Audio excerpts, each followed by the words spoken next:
Viendo esto, muy buenas noches a ambos. ¿Cómo podemos soñar con un metro subterráneo seguro cuando existe una deuda de décadas en tema de infraestructura? Estoy aquí con Miguel Honores, presidente del Gremio de Construcción e Ingeniería de la Cámara de Comercio de Lima, y Ana Arreategui, docente de SAN, exdirectora de proyectos y gerente de promoción de Proinversión. Buenas noches a todos. Les vuelvo a hacer la pregunta: ¿cómo podemos pensar en un metro subterráneo cuando tenemos décadas de deuda en temas de infraestructura? Bueno, no son temas excluyentes, ¿no es cierto? La ciudad de Lima ha crecido impresionantemente y sí es verdad que hay muchas horas perdidas en el tráfico de todos y nos volvemos muy improductivos. No solamente en el tema de, por ejemplo, un señor que pierde 3, 4 horas al día en el transporte público, los podría estar destinando a trabajar en otra cosa y de repente ganar algo más para su familia o descansar. Entonces sí hay una pérdida de productividad en la ciudad por el deterioro agresivo del transporte público. Sin embargo, siempre es como que llegamos tarde a todo, ¿no? El metro debió haberse posiblemente hecho antes de que se tuvieran que hacer tantas expropiaciones, antes de que la gente migrara cada vez más. Sin embargo, también es verdad que en las regiones, y estamos hablando de Piura, que son las más cercanas, en la costa, vamos a decir que hay un desbalance total entre lo que el desarrollo costero, el desarrollo de la sierra, y ni qué decir del desarrollo de la selva, ¿no? Entonces sí, efectivamente hay un desbalance histórico en cómo se ha planificado la infraestructura en el país. Se ha privilegiado la costa. ¿Puede ser que se ha planificado? O sea, ¿qué definimos como planificado en estas alturas del partido? No. Yo diría que no se ha planificado. Yo creo que se ha generado lo que diríamos académicamente un monopolio en la toma de decisiones. Y ha sido un monopolio en la toma de decisiones que ha privilegiado las zonas de la costa donde posiblemente haya mayor cantidad de votantes para la clase política. ¿Y esas decisiones han sido tomadas de manera reactiva? O sea, la necesidad ha llevado a, bueno, se cayó algo, hay que construirlo, más allá de pensar en: tenemos 5 años, podemos hacer este puente, podemos hacer esta obra, podemos hacer este cauce del río que se nos va a venir en 6 años. Yo diría que planes pueden haber varios, ¿no es cierto? Pero yo creo que la visión política en general, no vamos a especificar de nadie en particular, pero yo diría que la visión política es de muy corto plazo.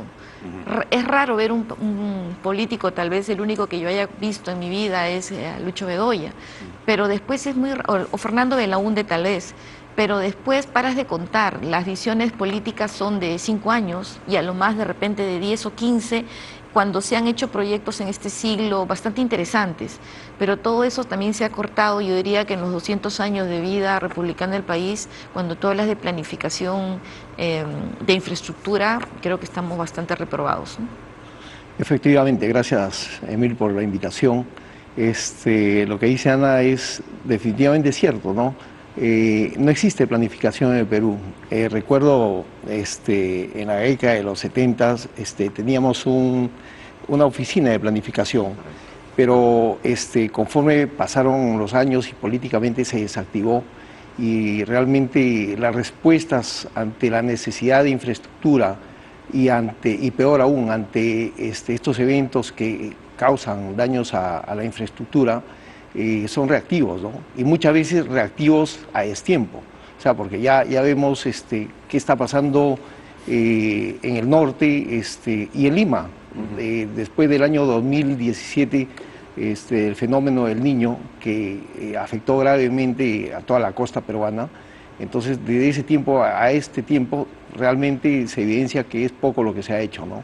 Hablemos específicamente del tema que nos trae hoy en la mesa, que es la línea 2. La línea 2 es este proyecto que tiene 27 kilómetros, supuestamente conectará a una serie de cantidad de distritos en 45 minutos. Supuestamente para este año, según el MTC, deberíamos estar al 83% de construcción. Estamos al 46% de construcción. ¿Por qué? Es correcto. Bueno, básicamente porque la oficina encargada de administrar la obra y además digamos, de ser la responsable de liberar los espacios físicos, de liberar los terrenos, entregar los terrenos, hacerse cargo de las gestiones, trámite de licencia de obras, hacerse cargo del trámite, digamos, de interferencias, no ha cumplido su rol. Esa oficina es la ATU, La en ATU, este caso. correcto. Sí. ¿Y por qué es la ATU? Bueno, porque es la oficina que el gobierno encargó, ¿no? Y cuando se dan este tipo de cosas, normalmente se preguntan, bueno, uno pensaría que es el Ministerio de Transportes, pero en este caso se dijo, no, lo hacemos con la ATU. ¿Hubo una decisión en particular, o sea, una lógica detrás de esa decisión que explique por qué no es el ministerio el que lo hace, que supuestamente uno pensaría que tiene el presupuesto, tiene el equipo, tiene la gente? No, en realidad precisamente lo que se buscaba era tener un ente especializado en, ¿no es cierto? Pero recordemos que han habido antes otras autoridades en la línea 1 del metro, había una autoridad previa a la ATU, la ATE, que se cambia y se convierte en la ATU y se suponía que debería de pasar el personal más experto, pero al final en el camino se fue perdiendo el objetivo. Yo diría que hemos entrado en un proceso en los últimos años en los que los liderazgos de los proyectos se han perdido, un poco lo que decía Leonid Roca en el comentario previo. Los liderazgos están repartidos, entonces cuando hay varias cabezas en un proyecto, sobre todo tan grande, pues las decisiones se van ralentizando y sobre todo no hay control o sanción, porque también el no hacer amerita que hayan llamadas de atención, ¿no? Claro, o sea, tienes un proyecto muy grande, cortado en varias entidades se encargan de algunas, pero específicamente la ATU en este caso tenía que soltar, entregar terrenos, 86 terrenos, Así es. y solo ha entregado, creo que falta entregar 12 todavía. Y esa entrega viene con una serie de actividades de por medio, y estudios de ingeniería, etcétera.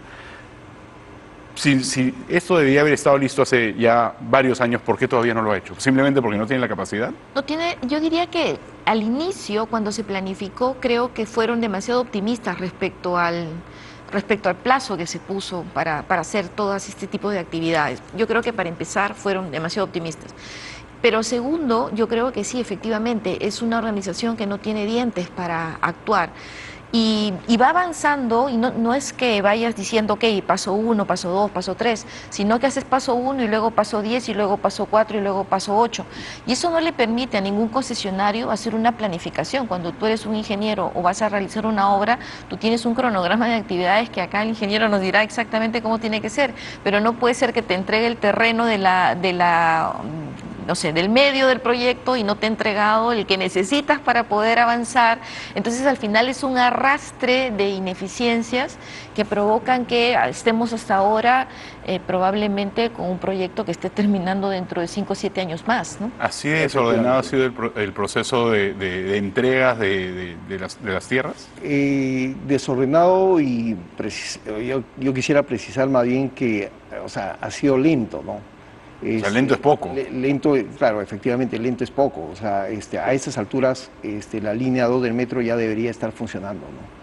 Es más, o sea, se comprometieron digamos, a entregar una primera etapa del tramo que va desde Santa Anita a Evitamiento. La fase 1A, que es Santa Anita de Evitamiento, que es la parte más fácil técnicamente de poder haberlo hecho. Que ya está concluido, ¿no? Ya está concluido, pero por cuestiones de controversias entre ATU y el consorcio, no se ponen de acuerdo y no logran poner en servicio, ¿no? Es cierto, y eso no sé si es un rumor o porque obviamente se ve en redes, de que los trenes funcionan, pero nadie puede acceder a los trenes porque las estaciones no están terminadas o no están abiertas. Entonces tienes a un montón de funcionarios del concesionario haciendo que los trenes vayan de ida y vuelta, que podrían llevar a gente, pero no lo hacen. Efectivamente. Es precisamente por eso, porque han surgido una serie de controversias entre la ATU y el consorcio y no logran ponerse de acuerdo para que ese tramo sea... ¿Qué más necesitan? O sea, ya tienen los trenes, ya están las estaciones, ¿qué más necesitan? ¿Quién tiene que venir a golpear a alguien? Decisión política, o sea, que se pongan de acuerdo y decidan poner en funcionamiento ese tramo. Y ahí entra a calar el Ministerio de Transportes. ¿Quién es la autoridad que viene a jalarle las orejas a la gente? Finalmente el concedente es el Ministerio de Transportes, quien concede, ¿no es cierto? Hay un órgano ejecutivo que es la ATU, que yo diría que al final lo que faltan son detalles de ponerse de acuerdo. Como decíamos, hay muchos actores, también está el Sinermin, está el supervisor contratado por Sinermin, está la ATU, está el MTC. Entonces, de verdad que lo que se necesita es un fuerte llamado de atención y no en un mal sentido, sino ponernos metas claras y decir, oye, nos han dicho que entra en funcionamiento en el segundo semestre. Tienen que hacerlo. Puedes imaginar que, pensemos que este tramo cuesta $1.000 millones, este tramo, 1.100. Ya está.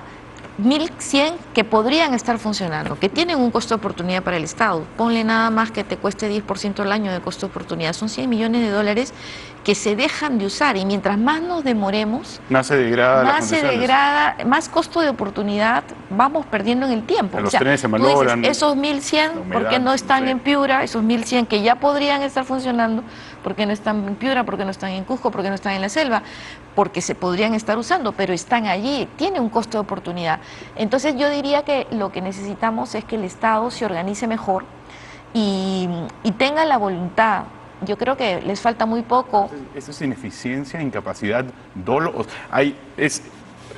Pensando más allá del Estado, estamos pensando en personas que podrían beneficiarse, que podrían reducir, como usted mencionó al comienzo del programa, hay personas que están constantemente viajando y que pierden tiempo, y hay un costo de oportunidad en el tiempo que ellos usan para viajar desde sus casas a sus trabajos y viceversa. Claro, entonces, ahí se pierde muchísimo más. Sí, por supuesto. Yo diría que yo en algún tiempo he trabajado en el Estado y, por ejemplo, se sanciona mucho al funcionario que hace cosas, al funcionario que toma decisiones, pero los funcionarios que no toman decisiones o se demoran, no les pasa nada.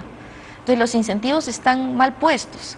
Entonces, ¿qué pasa? Mientras tú te demores, no firmas nada, no pasa nada. Yo lo pondría, trataría de ponerlo en positivo y decirle a los funcionarios, realmente tenemos que apurarnos.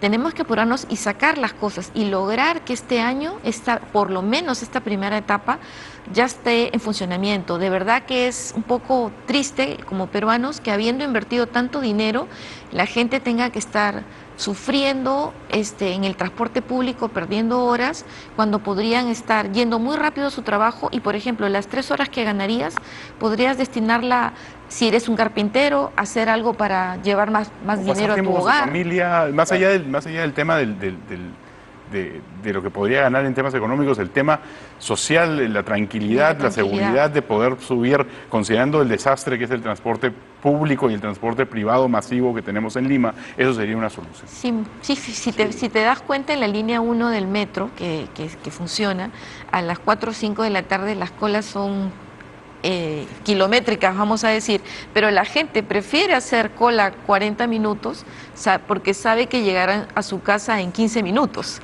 ¿no? Entonces, y ahí tú dices, mira, ¿cómo pierde el tiempo? Si tuviéramos un tren que pasara cada 2 minutos o cada minuto, la gente no estaría ahí haciendo colas interminables. Yo creo que hay mucho por ganar, ojalá que realmente lo puedan hacer. Correcto, coincido plenamente con Ana. Sin embargo, además, digamos, de que no se pone en marcha este tramo, que ya podría estar siendo útil para las personas que se movilizan en ese tramo, también tenemos la liberación, digamos, de parte de las estaciones que aún están bloqueadas, están bloqueando la carretera central. Esto también, durante todo el proceso de construcción, ha generado un problema social y económico a empresas, microempresas, seguridad también para los vecinos de Santa Anita, de La Molina, que también se sufre, ¿no? Del Agustino, claro, por estas interferencias, ¿no? Ahora estamos hablando de las estaciones, más allá de lo que está construido, estamos hablando de las estaciones que están por construir y que están viéndose afectadas porque, como son subterráneas, todas las calles alrededor de esas zonas se han visto cerradas, no por los 2 o 3 años que dijeron que se iban a cerrar, sino por varios años más. Bueno, empezó el 2014, ¿no? Entonces llevamos casi 10 años. Bueno, 9 años. 9 años. Y tampoco nada quiere decir que se completen este año. Entonces, no, definitivamente. No. Este año no se va a terminar. Entonces nos vamos a 10 años. De una década con ruidos molestos, calles cerradas, transportes, tractores, molestia general. Con la promesa de poder subirse desde donde están ahí, probablemente hay gente que ha invertido en terrenos ahí para poder decir, mira, yo vivo acá y me voy a trabajar al otro lado, y que tiene que pelearse más para poder salir de su casa que antes. Sí, correcto. O sea, todo eso ha causado un problema social, ¿no? Hay gente que aún, o sea, sufre, digamos, la polución propia de la obra, ¿no? Ahora, la gente obviamente soporta porque tiene la esperanza de que esto va a mejorar su calidad de vida, ¿no? Entonces, finalmente, o sea, sí hay luz al final del túnel, ¿no? O sea, creo que... Pero ese túnel tiene ¿cuántos años más? O sea, en este momento no hay una obra no hay una fecha final de entrega de obra, y de lo que estamos viendo puede ser que la obra esté terminada y que todavía no la entreguen. Entonces, la primera etapa. Esperemos que no, pero quizás se cumplen todas las etapas. ¿Qué diría, o sea, qué impide que la ATU en ese momento se pelee con el MTC y simplemente no entreguen la obra o algo pase y que se frene como se está pasando ahora? En su experiencia, ¿cuánto tiempo más puede durar este proceso? Bueno, como ejecución de obra, yo diría que, digamos, habiéndose liberado ya casi la totalidad de los terrenos y faltando solamente 12, podría terminarse hacia el 2026 como obra, ¿no? Como obra. Bueno, yo y no ahí soy ya tan viene la etapa de implementación. optimista, ¿no? ¿Y por qué no es Porque todavía falta la tercera adenda, ¿no? Porque ya los plazos están vencidos. Seguramente se está negociando una tercera adenda para modificar un nuevo calendario. Y bueno. Y cuando se refiere a eso, para explicarle a los televidentes, es que se establecen contratos, se establecen plazos, los plazos pasan y después se tienen que firmar nuevas adendas para los contratos que cambian las situaciones. Por supuesto, y también cambian los contextos, ¿no? Porque el país también va cambiando. Entonces, teníamos una primera adenda, una segunda adenda para modificar el plazo y que terminara en el 24, si no estoy mal, pero ya estamos 23 y sabemos, como habías dicho, que estamos al 40x%.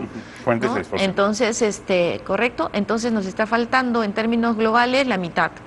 Entonces uno, claro, no es tan lineal el tema, pero a partir de que se firme la tercera adenda, que supongo que se estará negociando en este momento, podríamos estar hablando tal vez de 5 años más o menos. A partir de que se firme la tercera adenda, porque sin adenda tú tampoco puedes irte a invertir, porque no está claro cómo vas a hacer. Claro, nadie va a invertir si tu contrato no está claro. Exactamente, entonces hay todavía cosas por delante. El viceministro en una entrevista, el viceministro de Transportes en una entrevista con Gestión menciona de que desde el 2016 el avance ha sido de 3 a 5%, pero espera de que este año se den mejoras.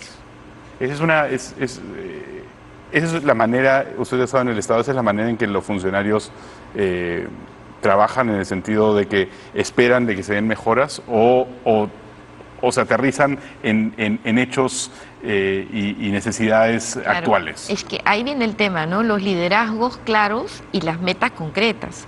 Entonces, si a un funcionario o a un grupo de funcionarios les dicen, esto tiene tu tercera adenda, o está cerrada el 15 de abril, no sé qué día es, pero la tienes cerrada el 15 de abril, la tienes cerrada el 15, tú tienes un mandato. Pero si no tienes también como funcionario un calendario propio de tus propios actos, ¿no es cierto? Imagínate los de los demás. Entonces yo diría que el hecho de que las decisiones estén un poco dispersas en un proyecto tan relevante provoca que al final ponerse de acuerdo sea un poquito más complejo. Y también decíamos pues que los plazos se van alargando y no existe sanción, no existe este tema de que te demoraste, ¿cuál es el costo que la sociedad ha perdido? Bueno, pero el costo que la sociedad ha perdido se traduce en el costo de gastar más, perder tiempo, o sea, sí hay un costo. Hay un costo, pero ese tipo de costos no entra en las sanciones de los funcionarios. Las sanciones de los funcionarios van, te has equivocado en el papel, no está bien formulado aquí, firmaste cuando no debías de firmar, o sea, van más a los procedimientos de los actos realizados. Pero si tú alargas un proceso por diversas razones, que pueden ser algunas buenas y otras no, no se ha cometido ¿cómo se puede decir? No has dañado al Estado por algo que no has hecho. Entonces es todo al revés, ¿no? Entonces dices, sí, pero he dañado a la sociedad porque mi inacción ha dañado a la sociedad. Sin embargo, esa forma de ver, esa forma de evaluar no es parte de los procesos que, por ejemplo, Contraloría verifica, ¿no? Ahora, veamos un ejemplo puntual. La línea 2 tenía que haber conectado con el aeropuerto. El ramal 4. El ramal 4. El aeropuerto, eso debería estar listo en el 2018. Sí. Y tenías que salir de la estación aeropuerto y caminar por la escalera que existía tradicional desde el estacionamiento al aeropuerto internacional Jorge Chávez. Ahora esa escalera ya no existe, que ahora está el hotel, y para cuando eso esté terminado, la terminal no va a estar ahí, la terminal va a estar en otro lado. Y no se plantea de que se conecte, pero según la ministra va a haber todo un sistema porque es imposible no pensar que el aeropuerto no esté conectado con la línea 2. Entonces, ese tipo de cosas sí se pueden sancionar. Porque, o sea, esto es decir, mira, voy a poner la cosa acá, pero han pasado 5 años ¿no? y se fue y ahora ya no está. ¿No? Porque como no hay una planificación centralizada, se modificó el plan de crecimiento del aeropuerto sin haber considerado el plan del tren, y efectivamente la terminal va a quedar en el medio, ¿no es cierto? Y vamos a tener que seguramente hacer un pequeño tren o estos buses que transportan a la gente para llevarlas a los terminales. Y es parte del proceso de no integración que tiene el Estado en la toma de decisiones, ¿no? Vamos a ir a una pequeña pausa comercial y vamos a ver si podemos poner el tren delante de los vagones aquí en Punto Medio. Quédense con nosotros.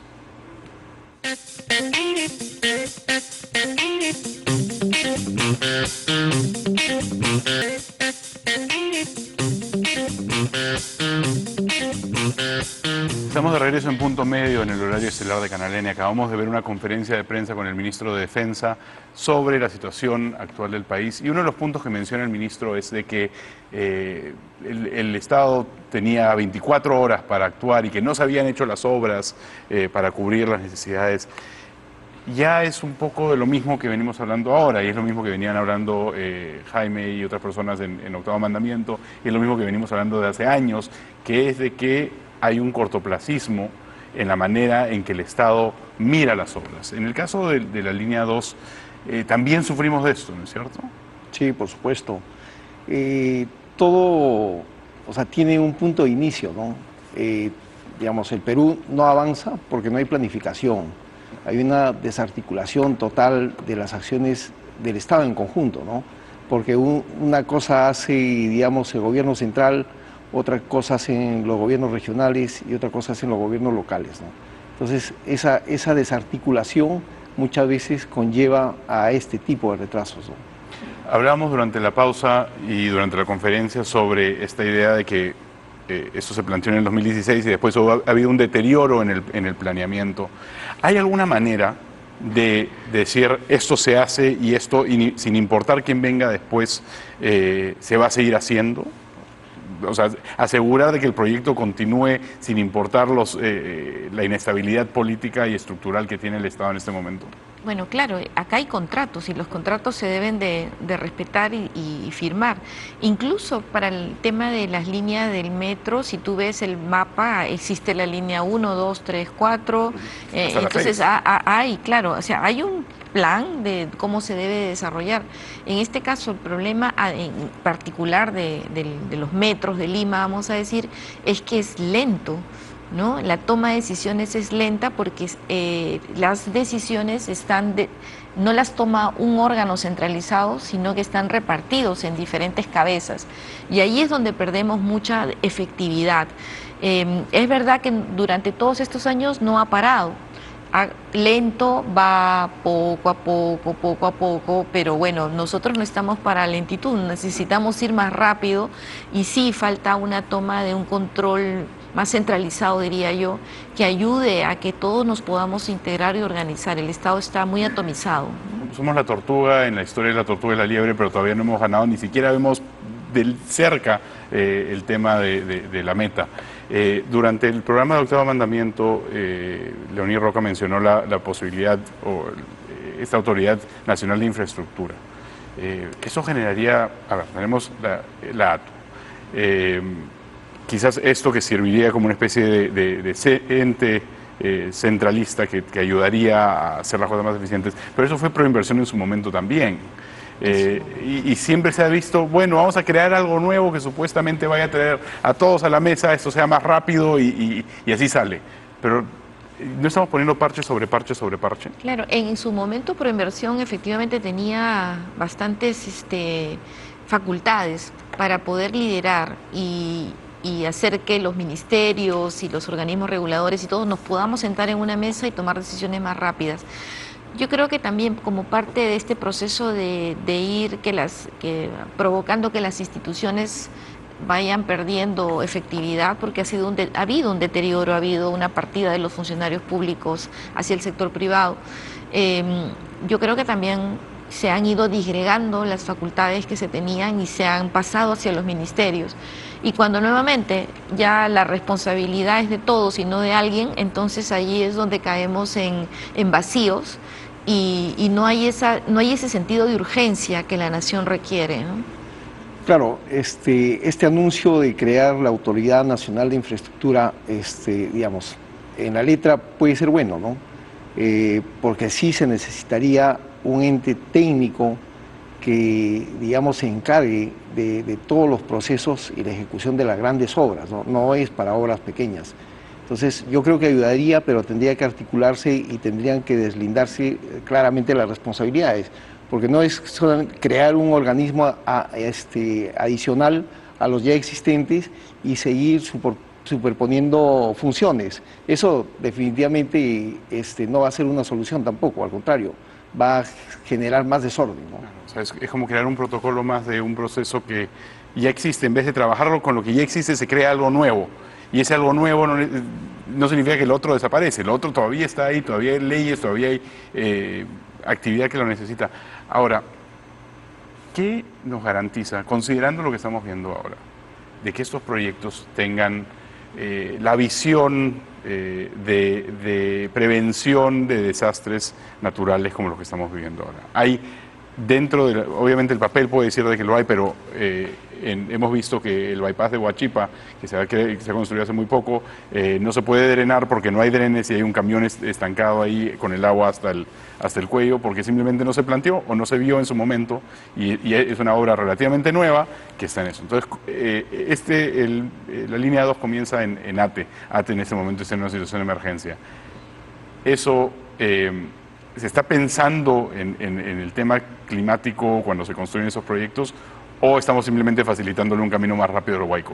Bueno, en los expedientes, o sea, no conocemos al detalle los expedientes técnicos, pero entiendo que sí están preparados, ¿no? Deberían, o por lo menos deberían estar preparados, o ante esta situación y estas contingencias que ya es recurrente, creo que podrían incluso y están a tiempo de implementar algunas acciones para evitar algún daño a esta infraestructura, ¿no?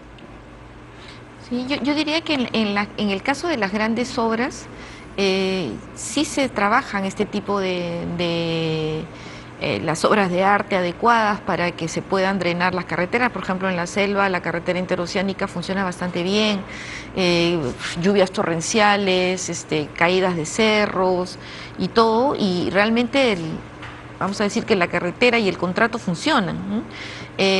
Yo creo que sí, en el caso del metro también se prevén este tipo de cosas porque son mega obras hechas por entidades bastante serias y con bastante reputación. Yo creo que no arriesgarías tu prestigio a hacer una obra que no contenga un buen drenaje, ¿no es cierto? Sin embargo, ha pasado, y lo pregunto porque un tema recurrente en esta conversación y en conversaciones pasadas es este cortoplacismo y bueno, esto ha pasado en el 2017, no pensamos que vuelva a pasar, no lo tocamos y vuelve a pasar. Entonces, lo hemos visto con el tema de la estación del aeropuerto, de que no se conversó, no se hizo la gestión necesaria para poder lograr de que la estación esté donde debería estar el aeropuerto. Claro. Entonces, viendo esto y viendo la situación que vivimos ahora, ¿cómo podemos estar seguros que las obras que hace el Estado, que se demora un montón en hacer, vayan a servir después de una situación claro, como esta? Yo creo que efectivamente el cambio climático le está proponiendo un reto al planeta, en este caso, por supuesto, y en el caso del Perú, además que tenemos bastantes deficiencias en gestión, no necesariamente estamos incorporando los efectos del cambio climático en la gerencia de los proyectos, ¿no? Y para eso se necesita también muchísima data, y tú sabes que en el Perú lo que menos tenemos muchas veces son datos, ¿no? Para poder hacer Sí, pronósticos, en para ese caso poder... es cierto. Lo que pasa es que tú tienes que hacer pronósticos para poder medir probabilidades de cuándo van a ocurrir los eventos, ¿correcto? Y poder hacer una mejor dimensionamiento de las obras precisamente para poder incorporar los efectos. Pero en el Sí. cambio climático muchas veces se está generando nueva data que no necesariamente nosotros estamos incorporando en los proyectos. Entonces Pero sí se necesita modernizar todo este tema. justamente eso es importante porque estamos comenzando de la premisa de que quizás hay que ir a la menor cantidad de data, el mejor postor, perdón, el menor postor. La menor inversión La posible. menor inversión Menor posible, costo. el menor costo. Entonces yo digo, bueno, ¿sabes qué? Sí, yo, en vez de pensar en, miren, ¿qué pasa si hay una, o sea, se cae el cerro Así es. y lo hacemos bien y construimos el techo y hacemos las cosas bien? Pensamos en cómo reducir por acá y al final de cuentas la gran obra termina siendo una obra Así más es. pequeña que te tiene que reconstruir 7 o 8 veces. Así es, porque todavía tenemos en la forma de evaluar los proyectos, no la tenemos tan modernizada. Y recuerda que en el caso de los funcionarios públicos, ellos solamente pueden hacer aquello para lo que están autorizados, ¿no? Y yo creo que ahí viene, es que sí, porque después serás investigado o serás tu trabajo revisado en función de los parámetros que tenías. Te hago un comentario. En algún momento me ha tocado estar en una empresa eléctrica, en un directorio, y se le decía a la gerencia, ¿no? Pero ¿por qué no cambiamos el sistema de electricidad que sea más ecológico, de gastar menos electricidad? Me decía, no señora, es que si cambiamos lo que ya tenemos, todavía no está depreciado y no podemos retirar lo que ya se invirtió para poner algo más eficiente, porque si yo lo retiro, entonces me van a decir por qué estoy retirando algo que todavía le queda una vida útil de 5 años más. Le digo, pero es que si lo cambias ahora, vas a tener un ahorro de energía de X%. No, es que así no se me va a evaluar. Se me va a evaluar porque estoy cambiando algo que todavía se usa. Entonces yo creo que todavía, incluso para terminar, la visión de control tampoco incorpora estos sentidos nuevos que tenemos de cambio climático, y creo que se necesita también modernizar esa parte, ¿no? Fuera de golpes de Estado o a las personas que toman las decisiones, ¿cómo aceleramos este proceso? Yo pienso que tiene que haber decisión política, ¿no? Decisión política para acelerar la firma de la adenda, la liberación de los terrenos que aún faltan por entregarle al consorcio, y que todos empujen para terminar el proyecto finalmente, ¿no? Todos estamos interesados. Entendemos que el tema de prevención no es un tema atractivo para que un ministro diga, bueno, voy a inaugurar la obra de prevención de esto, pero podemos incentivar esa conversación de generar obras que hagan que las obras que tenemos duren. Yo creo, te pongo un ejemplo. Veía yo como una central desapareció en San Martín porque vino un huaico. Mejor dicho, llovió demasiado y como hay deforestación, ¿no? Simplemente se colmató la fuente de agua y luego hubo un desembalse y se llevó una central. La ciudad sin luz. Y cuando preguntamos por qué había pasado esto, me decían, no, porque la descolmatación se hace cada 4 años, pero ahora pareciera que se tiene que hacer cada 2 años. Me digo, ok, ¿y por qué no se hizo cada 2 años? Porque normalmente se hacía cada 4 años. Entonces, en realidad, tú dices, no, y señora, es que si no lo tengo en el presupuesto, no lo puedo hacer. Entonces le digo, no, es que ahora ya no es así. O sea, el cambio climático, la deforestación que está siguiendo San Martín, Loreto, te impone demasiados retos a la gerencia. Entonces no puedes seguir mirando los proyectos con los mismos ojos con los que los estabas mirando hace 20 años. El Perú ha cambiado y va a seguir cambiando, y lo que ha pasado ahora es así. Entonces yo sí creo que nos debemos de modernizar todos, incorporar el tema del cambio climático en el control y en la ejecución. Por favor, no solamente en la ejecución, también en el control. Y en el mantenimiento. Y en el mantenimiento. Entonces en el post, Sí. no en la parte posterior. Y yo creo que centralizar también la toma de decisiones para las principales obras sería de gran ayuda. Lamentablemente nos hemos quedado cortos, en parte por la entrevista. Esto ha sido Punto Medio en el horario estelar de Canal N. Lo dejamos con Melissa Pesquiera en hora 11. Vamos a estar el día de mañana acá. No se pierdan el programa de mañana. Muy buenas noches. Emil, muchas gracias. Muchas gracias a los dos. Gracias.